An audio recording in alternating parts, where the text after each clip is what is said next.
I dropped out of school at 16 to work. I had just found a job carrying ice blocks when a sudden break scared me into fumbling everywhere. A rich kid in the car kept honking at me nonstop, making me look completely ridiculous. But I should thank that accident, because it made me notice a torn newspaper in the weeds. It told the legendary story of steel tycoon Andrew Carnegie. He also dropped out at 16 to work, and eventually became a billionaire. I felt an instant connection, so I silently swore in my heart that I would become a billionaire too. But dreams are beautiful. Reality is brutal. My family could barely afford a full meal, and my mother was bedridden with a serious illness. So I showed my father that newspaper, telling him I would become a billionaire one day, but to my surprise, my father scolded me without mercy. Give me your head, son. You ain't ever gonna be rich. The only thing you're ever gonna be able to count on is coming up on a shore deal. That's what was handed me by my daddy, and I'm sorry, that's all you're ever gonna get from me. I fell silent after hearing that, but the dream still burned inside me. So at midnight, I told my mother I wanted to go out into the world on my own. I didn't know what my future would look like, but at least there'd be one less mouth to feed at home, and maybe the saved money could pay for her medicine.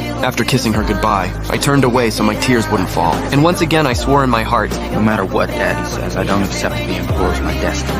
But I had no idea that once I left, we would be separated forever. My name is Red. With help from an old black man, I managed to climb onto a train heading far away. When I woke up, the train had already reached Texas. The old man jumped off at just the right moment. By the time I found the courage to jump, he had already disappeared. So I followed the footsteps of strangers into a small town. Luckily, a local rancher happened to need 6 workers. To solve my food problem, I squeezed myself to the front and tried my best to recommend myself. But he wanted strong and sturdy workers, so I picked up a fat guy beside me to prove my strength. The rancher burst into laughter instantly, but my enthusiasm truly impressed him.